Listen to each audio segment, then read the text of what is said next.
Welcome to Book Crew. We are on KCCC 930 in Carlsbad, New Mexico on Mondays at noon. We're available on YouTube under the Task Force Geek banner. And by the time you hear this, we'll be on every major podcast aggregator out there. I am writer and marketing Jedi Dirk Hooper, and I'm joined as always by author and editor Beth A. Freely. How you doing, Beth? I'm doing good, Dirk. How are you doing? Doing okay. I'm hanging in there. Hey, I didn't get blown away the other day. I mean, we had some crazy winds again here in New Mexico. So we're back under a fire watch here in Oklahoma City too. It's the craziest weather. It is. It's not that usually when you get wind around here, you get rain. You get wind and rain. We're just getting the wind, and the wind. And without the rain, we got fires. So, anyway, we're ready to wrap that up around here for sure. Oh, and then poor Nebraska. Actually, today it was gorgeous. Was it? It's like went out 60 earlier. degrees and no wind. I mean, it's just you get about 3 of those days in Oklahoma City. Mm-hmm. This was one of them. I've got some light breezes going on and a sunny day, but it's chilly. So, hey, at least we're not in Nebraska, who had 80-degree weather and then a snowstorm. Yes. we get that in Oklahoma too for whatever reason. Snow in Oklahoma. I don't want it. Hey, Beth, I want to ask you, because we haven't asked on the other shows. What are you working on right now?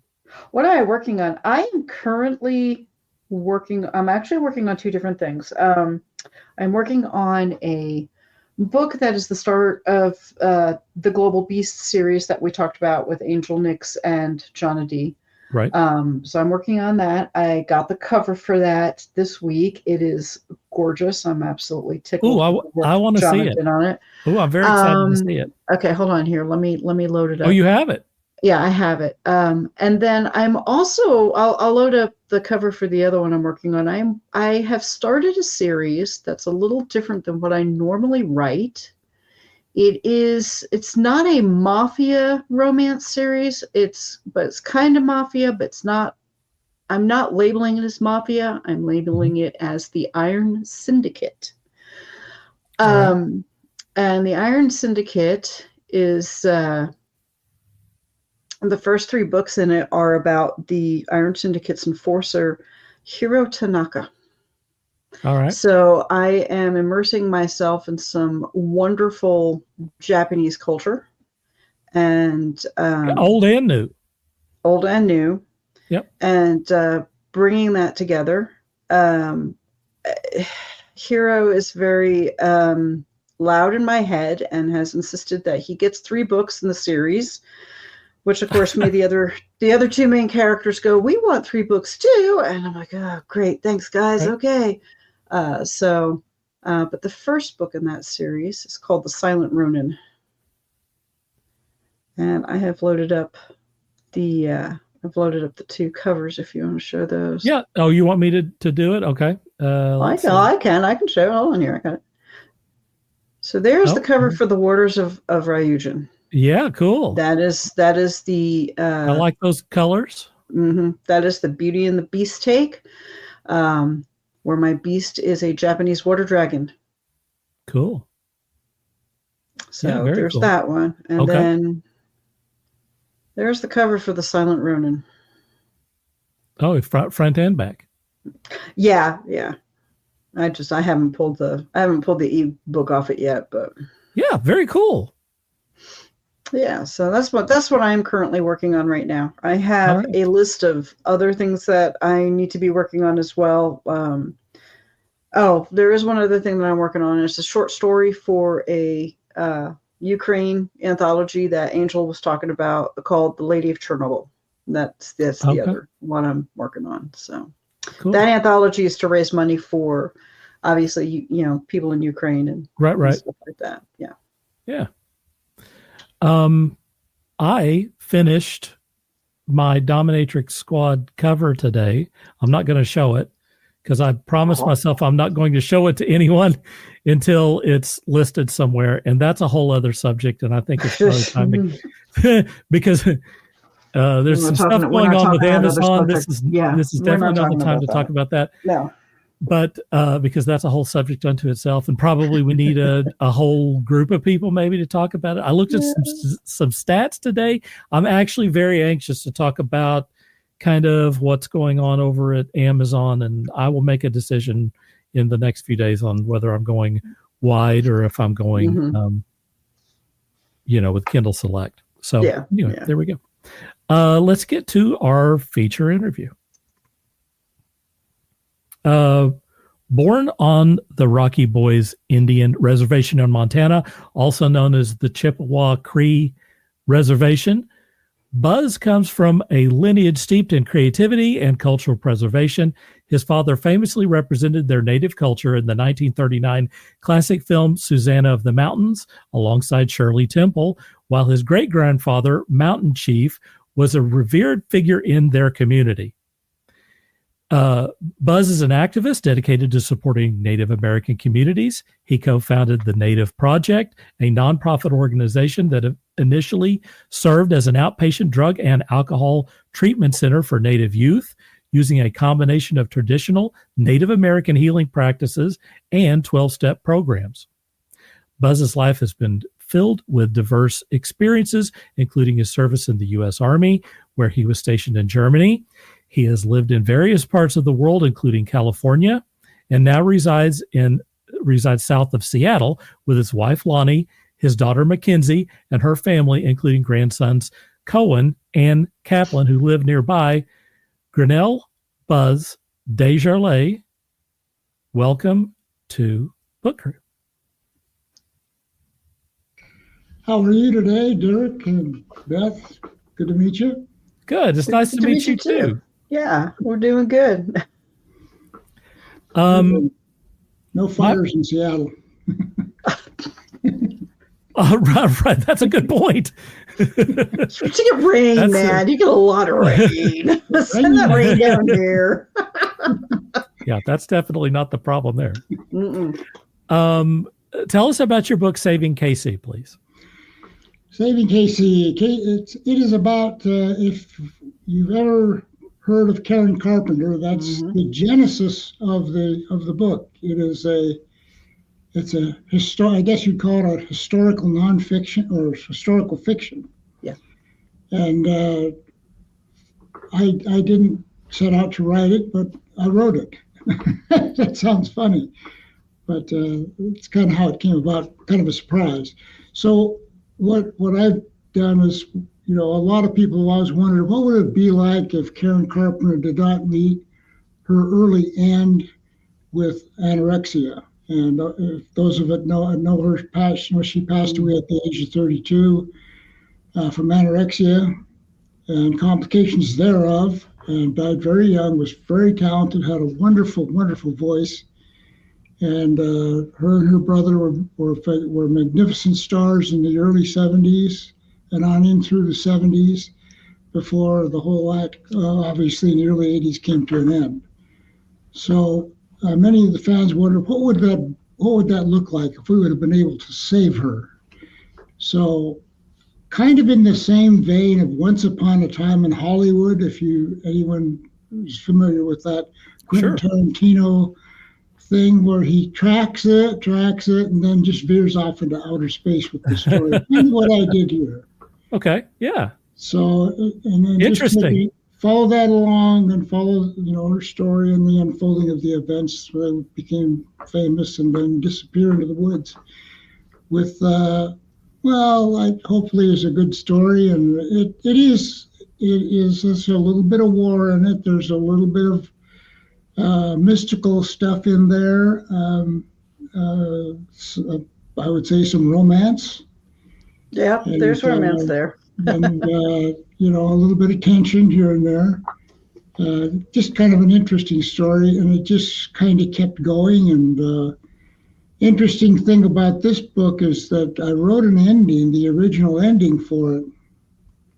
And then after it was published, I thought, God, I didn't really, I was uncomfortable with the ending, and I thought I should have done the other one. I was going to ask you about that because I noticed you had But you have like two versions of the book. Yeah. You can kind of choose your ending. So quite frankly, I didn't have the guts to write the original one that I thought should have been written. Why? So, What made you back away from writing that original ending? Because it involved harming, a little bit of harm here and there, and I just couldn't do it originally. But the more I thought about it, I thought, God, geez, Grammy, toughen up a little bit. You realized that was the ending that readers actually probably wanted and was expecting. I know. Yeah. I know exactly what you mean. I changed the ending on the book I just wrote for the readers. Yeah. I originally had an ending that was kind of a downer. And when I was reading back through it, I got to a certain point and I thought, I can't do this to the readers.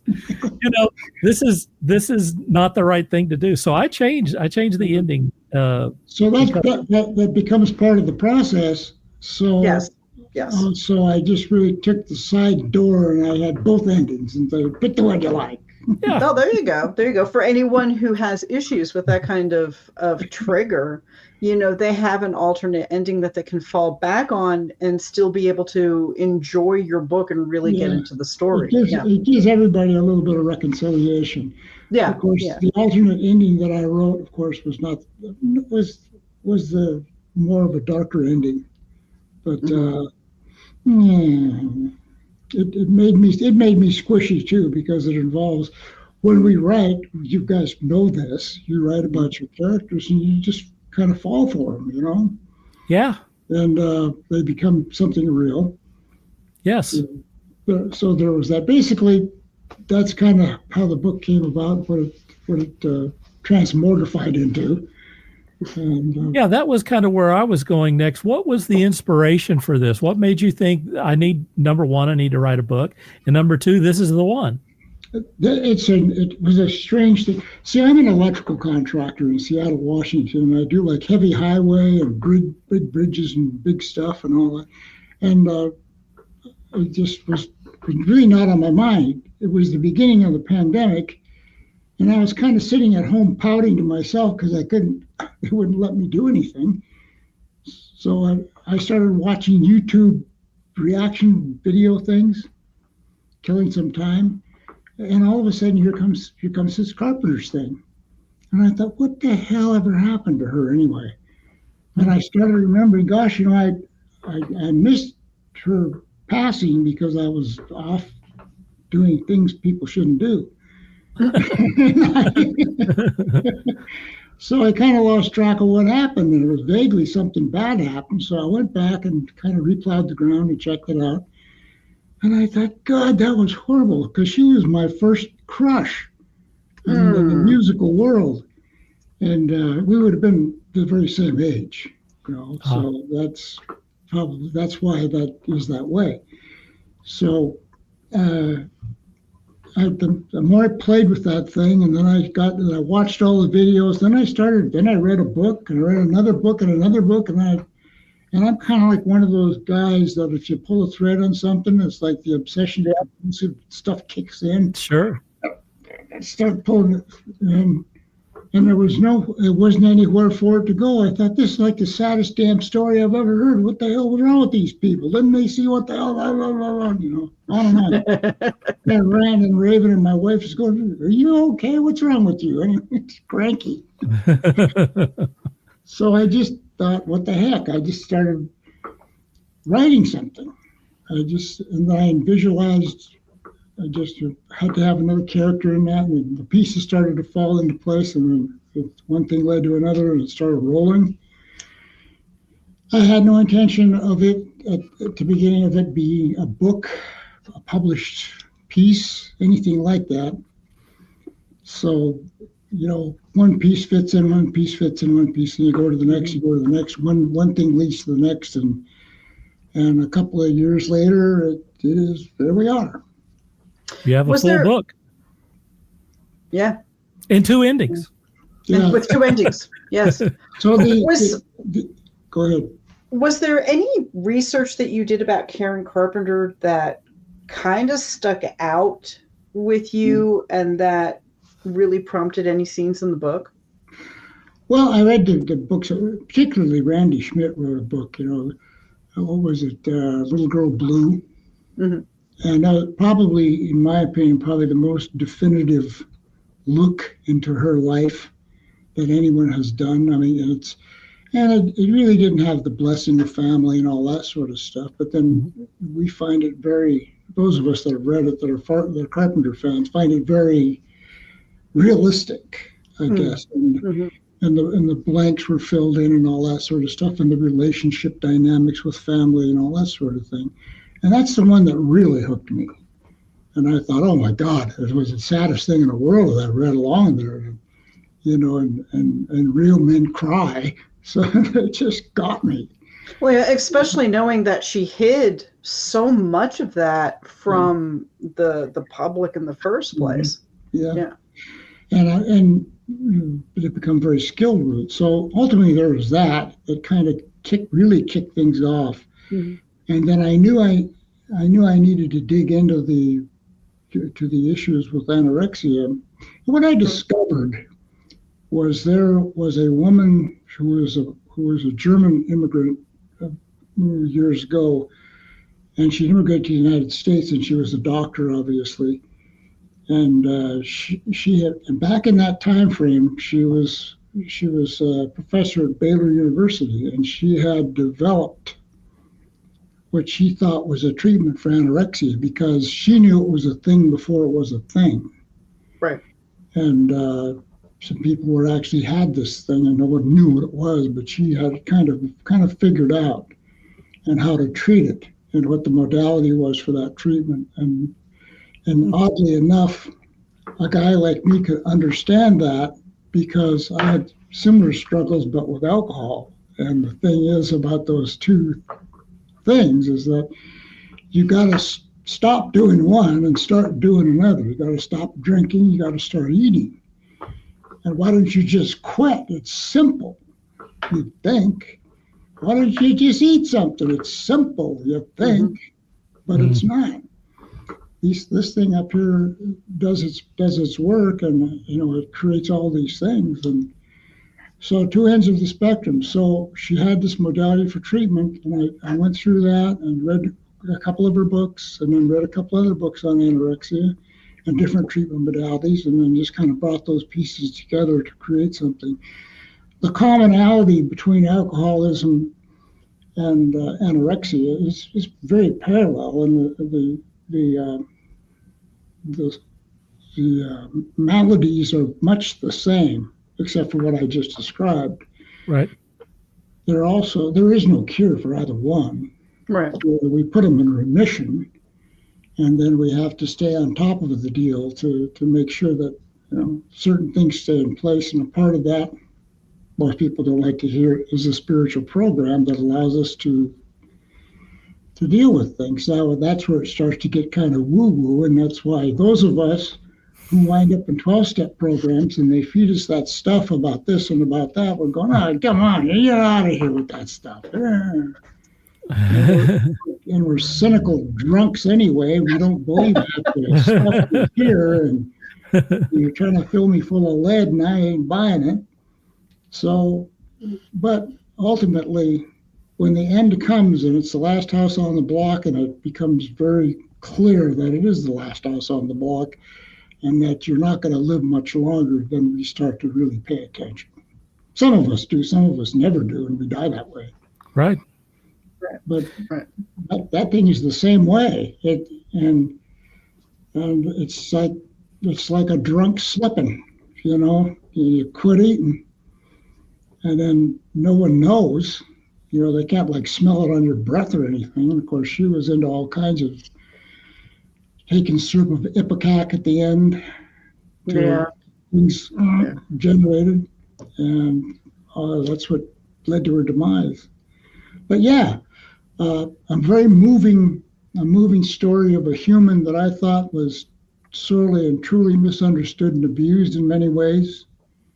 And so that thing just unfolded. How do we save her? How do we save her? So I had to create a character that had issues and how do you get those issues and all those kinds of things. I took a character off the Blackfeet Indian Reservation, got him down to California, got him in that system down there, and he made a bunch of friends, and then certain things happen, and he winds up in Vietnam. Yep. And am I going too far and too fast with this, or what? No. No, you're doing fine. So go ahead. Let me ask you what your writing process was like for this book. It's kind of odd because, and I've never written a book, obviously, and I thought I wanted to get the emotion in it to begin with, to see where it would take me and how that would feel, which is really kind of strange. I talk to other people, I go, oh, that's kind of weird. So I really I started at chapter 9, which is the meeting for the first time of our male protagonist and the Karen Carpenter type character. And he's in a church. He's just on a little leave, one afternoon leave from the VA hospital. He's pretty messed up. I mean, he's been captured. He was in captivity for 3 years.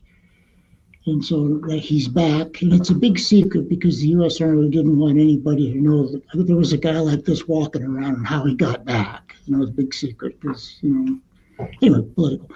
So he knew how to play the piano. His mother had taught him all these special skills and stuff, and he was pretty good at it. And his fingers were all bent and bashed up because of his captivity, and he was trying to play the piano, a song that he had remembered. And then she just happened to be in that church, and there is a church down in California, a Methodist church, which she attended. That's where her funeral was. And she came up behind him in this scene and heard him playing and watched what he was doing, and she started to sing the song behind him. And his emotions are, people come back very bereft of emotion. There is no emotion. What emotion do they have left? There isn't any. And so he hadn't been able to show any emotion. He was just very, very stripped. And then she laid a hand on his shoulder, and then that's the first time that anybody, a female, had laid a hand on him in all that time in a gentle way, and it just broke it. And so he's trying to play that song, and he's crying at the same time all over the piano, and she's seeing this. And so that's kind of their meeting. So I wanted to catch that emotion on both ends of them and see what that felt like and process that out. And so then I went back to the beginning of the story and wrote it the direction into chapter 9, and then from chapter 9 outward. So very interesting. Kind of how it went. I don't know if I would do that again. I'm kind of working on some other stuff, but yeah, I'll ask you about that here in just a moment. Tell us about the Native Project. The Native Project was a deal where in the early 80s, I sobered up in 84, and so about 86, 87, no, 88, excuse me, we could see where Native kids in the Spokane area had no way to recover from the things that they were getting themselves involved in, and there were close by reservations around there, and their parents had moved into town for work and whatever.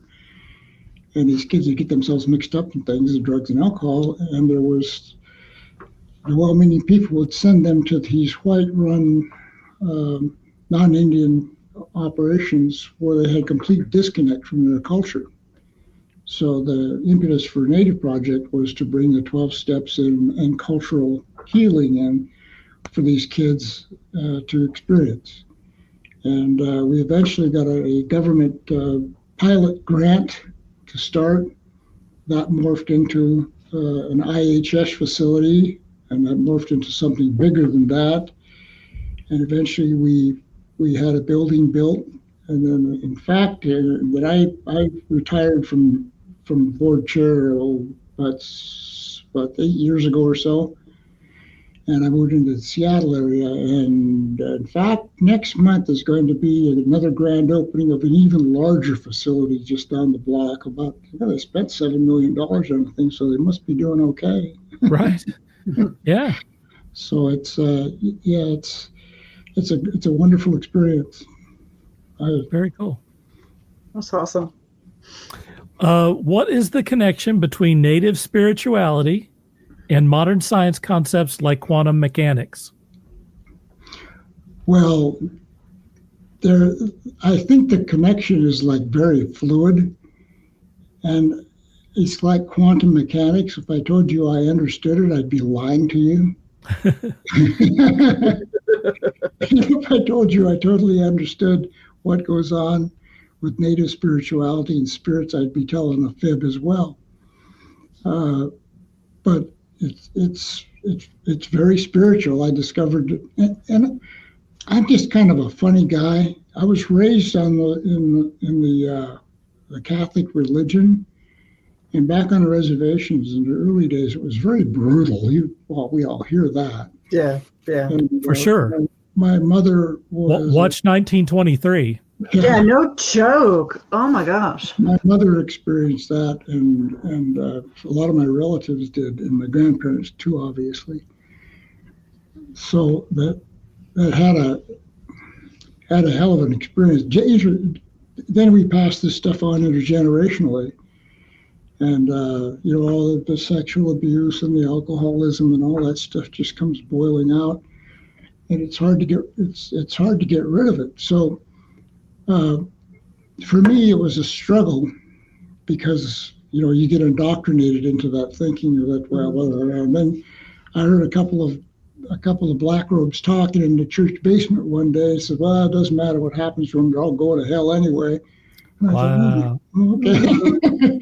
And so especially tough for me because when you get into this recovery thing, they talk about, spiritual program. Well, that's not going to work for me. They already passed judgment on me. I don't stand a chance here. So then we start the separation and the exploration between religion and spirituality. What's the difference? And it turns out there's a big difference, but it sometimes takes time for us to figure that out. I'm no different than a lot of people. And if I really look at it, what I tell people now is that, I was always looking for this thing. When do I get this magic occur and all this sort of thing? But the magic already occurred. Somebody got you and plopped you in that chair at a meeting of Alcoholics Anonymous, and then it just kind of went from there. You didn't have anything to do with that. Oh, really? So this old wisdom that a lot of these old AA people have embodies a lot of this stuff. And I was told early on, spirituality it's in the stars, it's in the universe, it's everything but religion, really.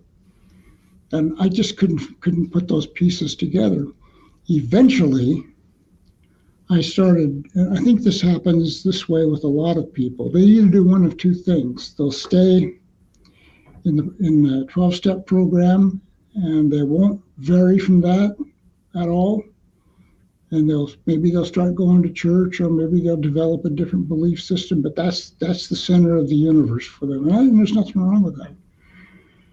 Some of us are looking for why did this happen this way? What's going on? And for guys like me, I start scratching the surface on that stuff, and it leads to these other places.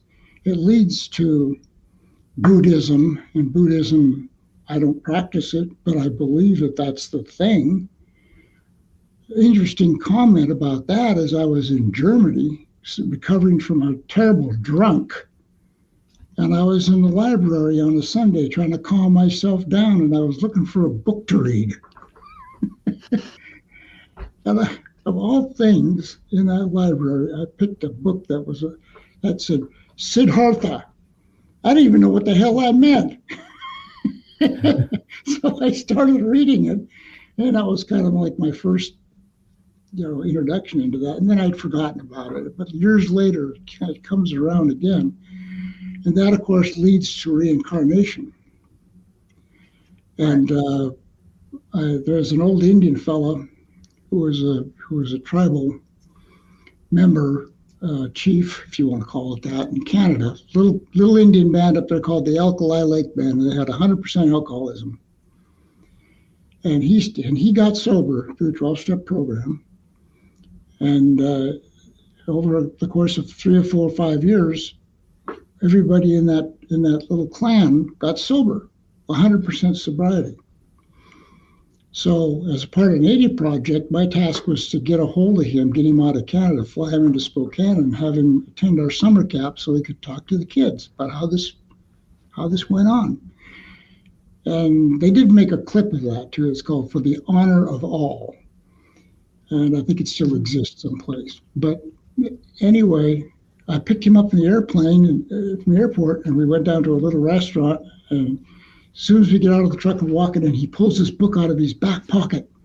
He starts waving around. He said, "Buzz, I found it, man. I found it." And I said, "What? Reincarnation. It's the thing, man. It's the thing." And I'm thinking, oh God, I picked up a nut. But here I was some years later, and I'm thinking, yeah, it's the thing. And I don't beat anybody over the head with it, and I don't run around telling people, "Oh, you got to believe in this." I never liked it when people did it to me, so I don't do it to other people. Right. It's just that with me, it's not even a faith or a belief. It's just a knowing. I just know. That's it.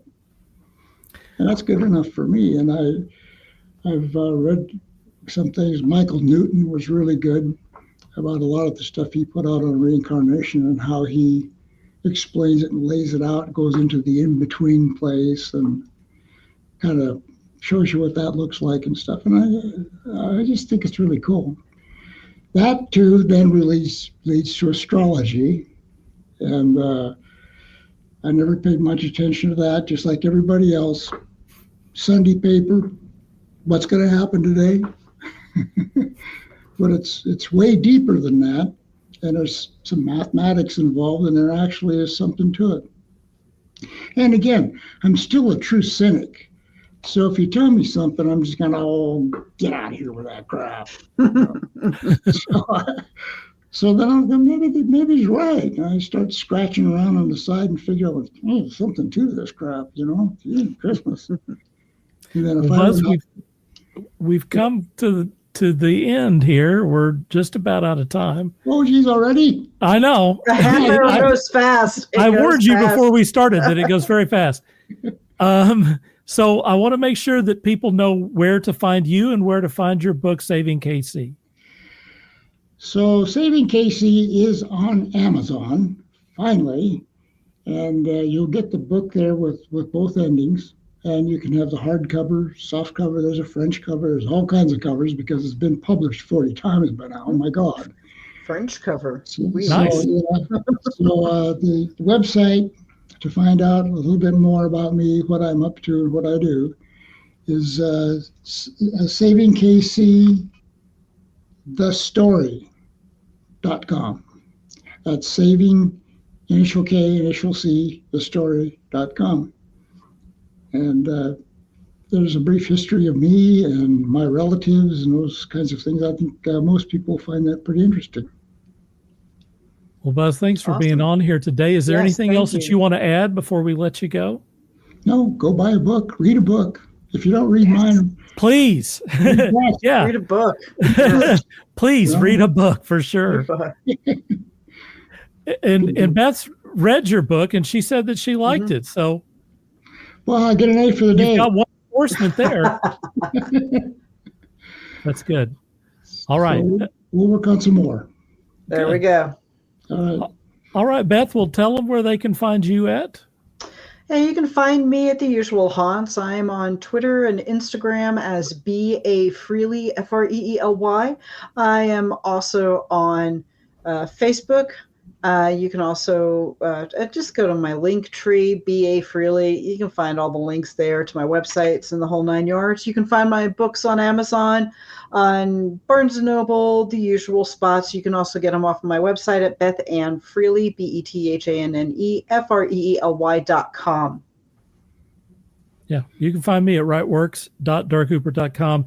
I have articles on there, and I'll be adding more stuff there soon. You can also find me and Beth at themusesfunhouse.com, and also on Facebook at dirk.hooper. And then finally, before we go, I want to say that Beth is offering editing and book trailer services, and I'm offering author branding and social media management at themusesfunhouse.com. That's it. Thanks to our guest, Grinnell Buzz Desjarlais. For Beth A. Freely, I'm Dirk Hooper saying, dream hard. And read a book. Yes. Amen.